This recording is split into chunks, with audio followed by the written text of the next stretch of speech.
That song has been stuck in my head all morning as I have been preparing to make this video response to the question, given the state of the world, how do I feel about inheriting the world from previous generations? And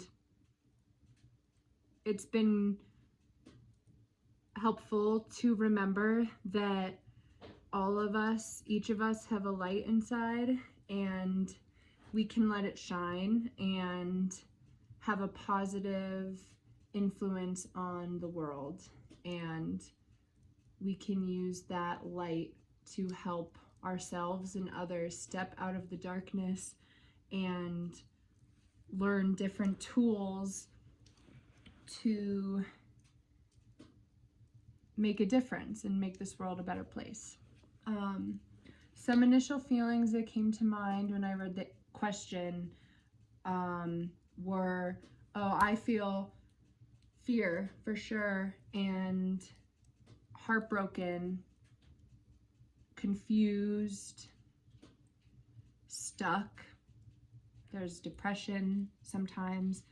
It depends on how I'm choosing to spend my time or what I'm reflecting on for which emotion, which realm I'm in, but there's definitely a lot of negative feelings, and at the same time, I believe that we are all very resilient, and despite future generations choosing to continue on a trajectory that has led us to this present moment,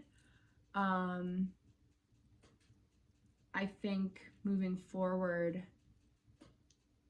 we can channel more energy into healing and reclaiming what it means to be natural and harmonious as individuals and as a culture. I think that I will now share a quote to go into the feeling of anger that I have. And it goes like, in her instinctual psyche, a woman has the power, when provoked, to be angry in a mindful way, and that is powerful. Anger is one of her innate ways to begin to reach out to create and preserve the balances that she holds dear, all that she truly loves. It is both her right and at certain times and in certain circumstances a moral duty. This quote is from Women Who Run with the Wolves, and it is in the chapter about marking territory, the boundaries of rage and forgiveness. To me, this quote inspires me to use the anger I feel towards previous generations to create a world that I would love to live in, and that I believe future generations, people 7 generations from now, deserve to live in. Preserving the balances, the natural balance, I believe to be important and sacred knowledge. And I do think that there are certain times that it is a moral duty to feel that rage and channel it in a mindful way to add to the positive outcome that is possible, as long as we all have faith. It's an opportunity to transform anger, which roots in fear, and transform it into light. For me, learning how to create a world and being a part of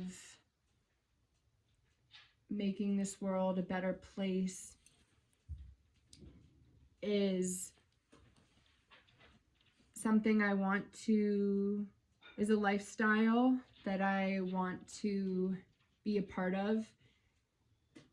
And returning home and learning how to ground myself will be beneficial to know how to use that transformation potently. And returning home is a place to do this, learn these tools and this wisdom and the sustainable culture. I think I have to return home in order to transform these sacred feelings into positivity. It's cool because in this book, Women Who Run with the Wolves, there is a chapter about returning home and returning to oneself, which is applicable given that returning home is in essence of this fellowship. And one quote about returning home is, "Where is home?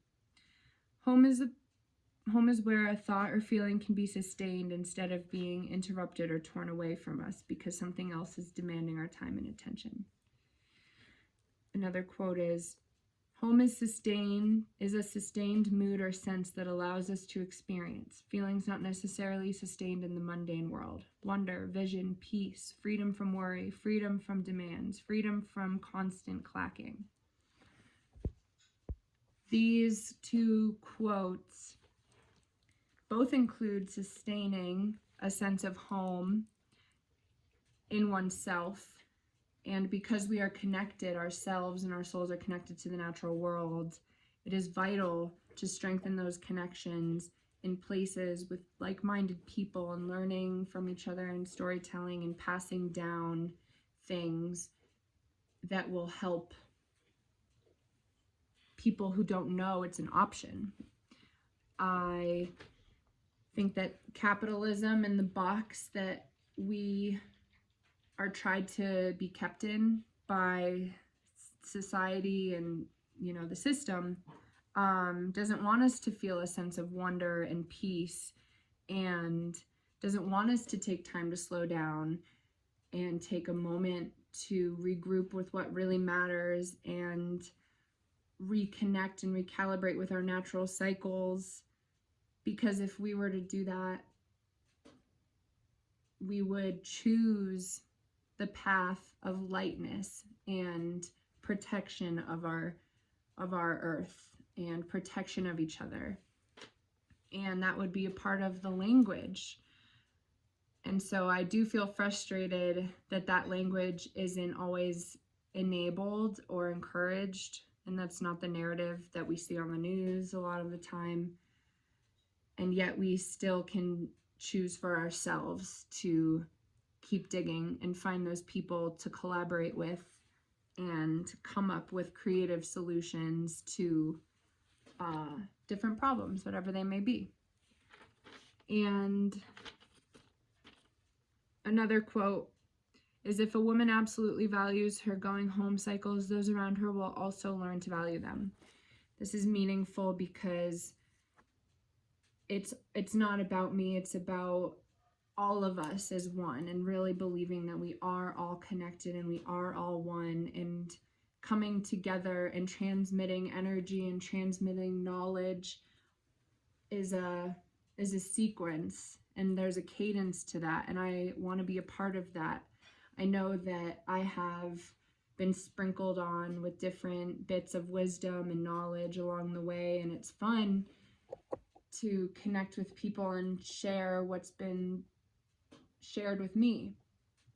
And this fellowship seems like a cool place to return home, to return to the land and the water, to a physical space and a spiritual space, to really cultivate strength and tools to maneuver how to move forward in a meaningful way together, and always keeping in mind that a goal would to be working towards a world that is in a better state than it is in now, and being realistic about the fact that at the end of the day, I'm all I can control. And to me, that means honing in on what matters to me and flowing like water to where I'm called and to where I will learn these different lifestyles that I believe will change my life. And hopefully I'll be able to pass that on to change others' lives. So I'm hopeful. Thank you for asking this question, and it was very fun to answer it. Bye.